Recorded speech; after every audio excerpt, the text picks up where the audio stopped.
Hello, and welcome to our final edition of You Call That News, Landmark College's premier television news show. I'm William Watson. And I'm Gerald Flowman. This show features stories about Vermont's new elite team, national and international news, and the soccer scene with John Pearlstein. Vermont State Police have a new elite crime team. This 6-member team will investigate the most serious crimes such as homicide, suspicious deaths, and officer-involved shootings. The team will also investigate old unsolved murders and missing person cases. The reason for the team's formation is to give each case the full attention of experienced investigators rather than being worked on by detectives during spare time. The team has already worked on the case of the Bellows Falls man who was stabbed several weeks ago. Bellows Falls Police are Mario Chichi and his canine dog Caesar pulled over a vehicle due to a traffic violation. During the stop, Caesar picked up on the presence of drugs during an exterior scan. Jimmy L. Camacho of Jersey City was found with 333 bags of heroin on him, with a street value of $3,000. Camacho was arrested and charged with trafficking heroin and transporting heroin in the state. He was being held on a $5,000 cash bail. The passenger, Mohammed H. Hebram of Springfield, was also arrested and cited with aiding the commission of a felony. He has been issued a citation to appear in court at a later date. Hillary Rodham Clinton announced her 2016 presidential bid. This marks Clinton's second run for president of the United States. Clinton says, "Every day America needs a champion, and I want to be that champion. So I'm hitting the road to earn your vote because it's your time, and I hope you'll join me on this journey." Clinton's campaign chairman says that Ms. Clinton will meet soon with voters in Iowa. Clinton is expected to be the most qualified candidates running, and her success would mark the first time in history a woman has received the presidential nomination. At least half of all kids in Boston have a foreign-born parent, and learning English is not easy for those that want to learn. About 3,400 adults are enrolled in English to speakers of other languages in Boston. However, 4,000 are waitlisted. The director of New Bostonians, Alejandra St. Julian, says the reason why so many are waitlisted is because there just isn't enough funding in order to teach the classes. Stanford University is dipping into its endowment to increase financial aid given to middle and upper class income students. The California school will waive unexpected tuition contributions for many undergraduates whose families earn less than $125,000 per year. This is a 25% increase from the previous threshold of $100,000 per year. A Stanford spokesman says classes will not be free and students should expect to contribute roughly $5,000 per year. Stanford Provost John Etchemendy says the new financial aid program will help even more families, even those in the middle class, afford Stanford without going into debt.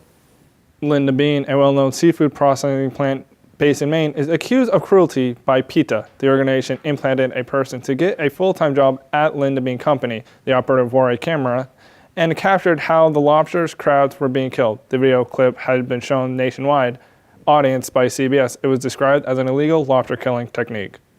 Kenyan officials want United Nations help in closing the Dadaab refugee camp located near the border of Somalia.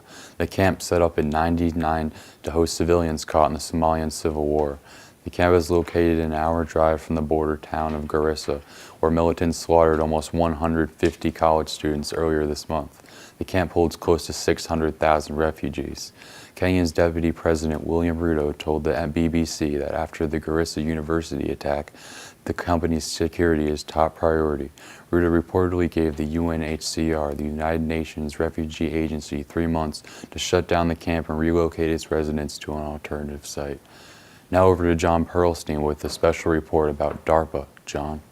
Last year, Marines operating in the Libyan chaos deployed DARPA's latest project, a computer application called KillSwitch, designed to map routes and emergency plans. The system is part of a series of integrated technologies designed to rethink the way an infantry squad operates on the battlefield. As is the case with so many military stories, the acronyms are everywhere. Both of these programs fit into Squad X, DARPA's vision for the infantry of tomorrow. The key ingredient, more information and technology, pushed to lower-ranking enlisted soldiers and the other Marines on the battlefield. DARPA released these 2 images to help visualize their concept.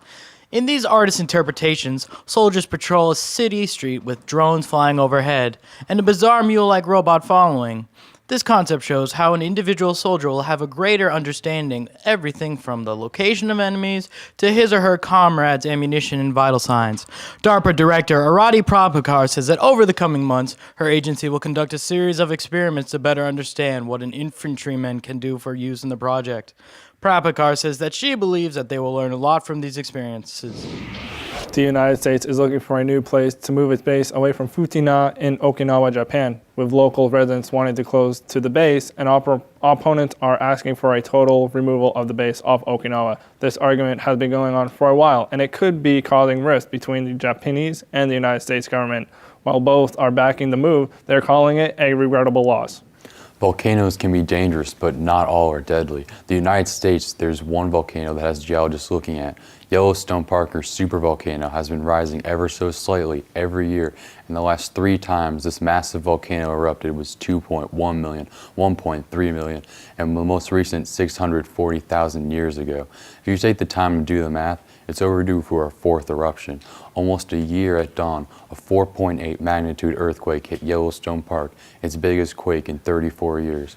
This triggered the most important link in the viral chain. This alarmed geologists because the park has periodic earthquake swarms or a flurry of small tremors, but nothing close to a 4.8 earthquake. In the end, no one can truly tell when the supervolcano will erupt. It could be tomorrow, next week, or another 640 million years. NASA astronauts blasted off into space on March 27th to begin a 1-year space mission. American astronaut Scott Kelly and Russian cosmonaut Mikhail Korokin left from Kazakhstan to the International Space Station. The goal is to study how long flight affects the body. Scientists will compare changes in Kelly's health space with his twin brother on Earth. The study will help prepare for a 3-year round-trip flight to Mars in the future. The Buffalo Bills are on a path to lead the league in cash spending for the 2015 season, with projections as high as $148 million. The new owner of the Bills, Terry Pegula, has let general manager Doug Whaley and his staff to spend freely. If the Bills intend to sign Marcel Darius, they'll break their salary cap for $143.28 million. Even so, the Bills are looking good, signing LaShawn McCoy, Charles Clay, Percy Harvin, Richie Incognito, Tyrod Taylor, and Matt Castle, just to name a few. Before the offseason is over, several players will either be cut or traded, leaving predictions of cash spending speculative at best. Now over to our soccer expert, John Perlstein, with his take on the world soccer scene. John? Thanks, Gerald. Zlatan Ibrahimovic of the Paris Saint-Germain Football Club in Paris has been tied to traces of filing for United States visa, indicating the possibility of a future transfer for the Swedish star over to the MLS. A Swedish reporter says that Ibrahimovic has applied for a long-term visa, fueling further speculation that the 33-year-old will come to America. Ibrahimovic told the press earlier this year that he finds the American challenge really interesting, as his European friend Thierry Henry found great success in both the Barclays, Liga A, and the MLS on the New York Red Bulls. Having already represented Sweden, Italy, France, Spain, and the Netherlands, Ibrahimovic made it clear that Paris Saint-Germain would be his last European club that he played for. Didier Drogba has also made it clear to the press and the Barclays Premier League that he does not intend to retire from the Chelsea Football Club this summer. While the 18th season veteran is keen to just make a part of the Chelsea family, the club will be offering Drogba a new contract. However, the terms are not yet determined. Specifics on his future role at Chelsea as playing staff or on the pitch have yet to be formally discussed. Yet Drogba made it very clear that yes, he has made a decision, and no, this will not be his last season. For the weekend scores, this past weekend on Saturday, Chelsea beat Manchester United 1-0. With a backheel pass from Oscar to Eden Hazard in the 38th minute, Hazard bolted through the final line of defense and had a remarkable shot into the back of the net. On Sunday, Manchester City won against West Ham United 2-0.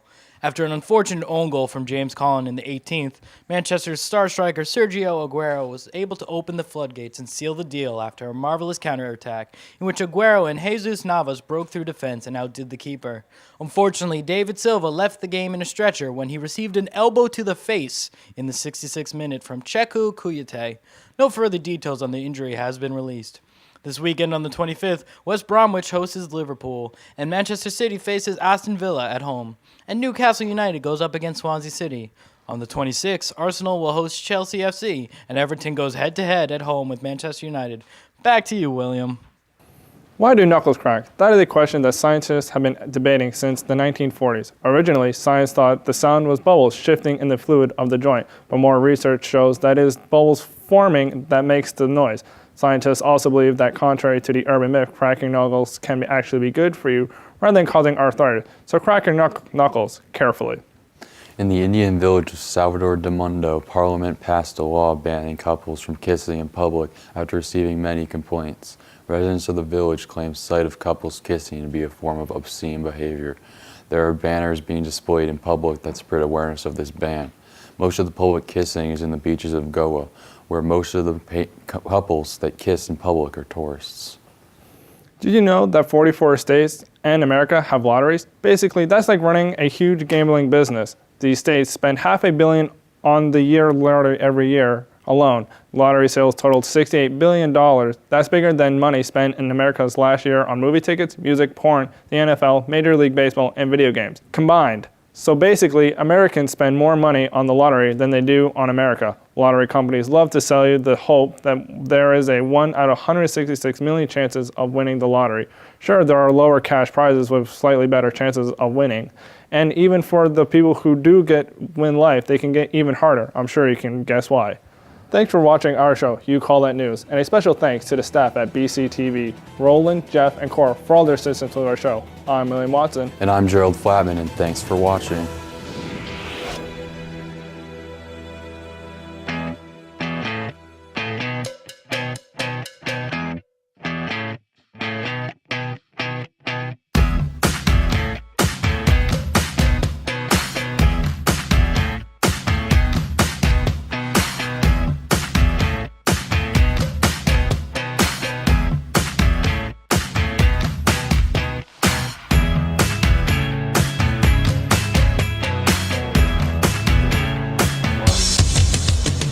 So, Mr. Perlson, tell me a little about yourself. Where are you? Well, I was gonna host the annual golf tournament, but unfortunately too many people died last year. Do you have a bow tie? Just bunching up. Yeah, does anyone have an iron? I don't think we have any hangers. This is rehearsal day, so. Give the Humane Society a call today at 802-225-42232. Do it again. No? The lace will change, so you might just have to do a little bit of the Colbert Report follow the camera thing, yeah.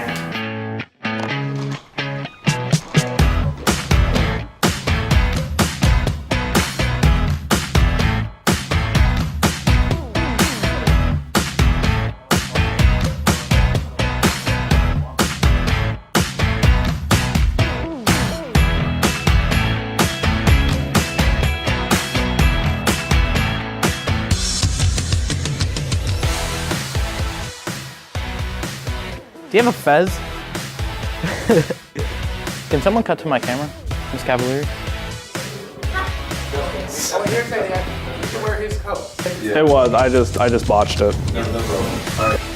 Damn right, cut. Give the Humane Society a call today at 802-225-4223. Stickers marked cheek spart. I quit. Really?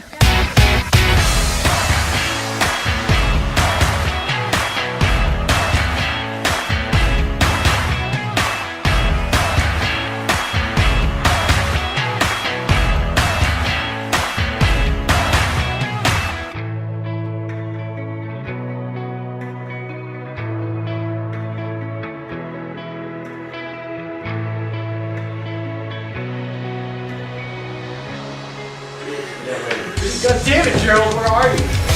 Another news, the sports team won and their fans were very happy. Back to Gerald. For more info, we turn things over to Justin De La Garza. Justin?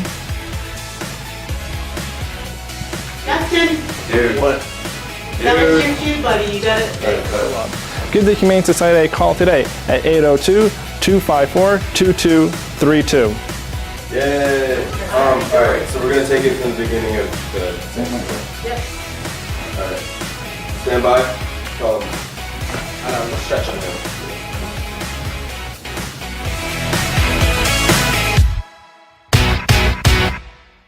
And that this record is his hottest.